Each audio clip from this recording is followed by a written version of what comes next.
गर्मियों की छुट्टियां थीं और बिलाल को खेलने के लिए हर दिन एक नई खुशी देता।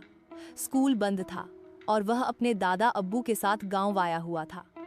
बिलाल शहर का बच्चा था, जहां खेलने की जगह कम और शोर ज्यादा होता था।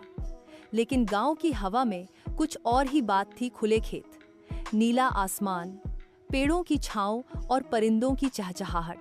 एक दिन बिलाल अपने दादा अब्बू के पुराने कमरे में खेल रहा था। वहां हर चीज पुरानी लेकिन दिलचस्प लग रही थी। एक लकड़ी की छोटी सी अलमारी खोली तो अंदर एक रंगीन पतंग पड़ी हुई थी। वह बहुत खूबसूरत थी, नीले, हरे, लाल और सुनहरी रंगों से सजी हुई। उस पर कुछ अजीबो-गरीब निशान भी बने हुए थे, जैसे किसी खास भाषा में लिखा हो। बिलाल ने खुशी से पतंग निकाली और दादा अब्बू के पास भागा। दादा अब्बू, ये देखिए, क्या मैं इस पतंग को उड़ा सकता हूँ? दादा अब्बू ने वह पतंग देखी। उनके चेहरे पर हैरत के साथ मुस्कान आ गई। यह पतंग बहुत खास है बिलाल बेटा, यह तुम्हारे परदादा की है। उन्होंने कहा था कि यह पतंग सिर्फ उसी बच्चे के हाथ में जा सकती है जो मेहनती, ईमानदार और सब्र वाला हो। बिलाल हंसा। दादा अब्बू, यह तो बस एक पुरानी पतंग है, लेकिन मैं इसे जरूर उड़ाऊंगा। दादा अब्बू ने मुस्कुराकर कहा, ठीक है, लेकिन याद रखो, यह आसान नहीं होगा। यह पतंग खास है और खास पतंगें खास रवैये मांगती हैं। बिलाल ने अगले दिन सुबह सवेरे पतंग उड़ाने की तैयारी की। वह मैदान में गया, धागा संभाला, पतंग हवा में फेंकी, लेकिन पतंग बस एक झटके से नीचे आ गई। उसने फिर कोशिश की और फिर, लेकिन हर बार नाकामी। मोहल्ले के बच्चे, खास तौर पर सलीम, जो कि हमेशा अपनी महंगी चीजों का घमंड करता था, हंसने लगे।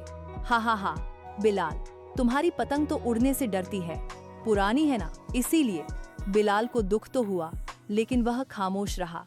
वह जानता था कि हार मानना आसान है, लेकिन दादा अब्बू ने कहा था कि मेहनत और सब्र से हर चीज मुमकिन है। अगले दिन वह दोबारा दादा अब्बू के पास गया। दादा अब्बू, यह पतंग उड़ती ही नहीं, शायद यह टूट गई है। दादा अब्बू ने नरमी से कहा, बेटा, कुछ चीजें वक्त मांगती हैं, आओ हम दोनों इसे ठीक करते हैं। फिर दादा अब्बू ने उसे दिखाया कि कैसे धागे को सही तरह बांधना है, पतंग की हड्डी को मजबूत करना है और हवा की दिशा को समझना है। बिलाल ने हर बात गौर से सुनी और रोज कुछ न कुछ सीखता गया। चंद दिन बाद जब बिलाल ने फिर कोशिश की तो पतंग कुछ देर के लिए हवा में रही। यह कामयाबी छोटी थी, लेकिन बिलाल के लिए बहुत बड़ी।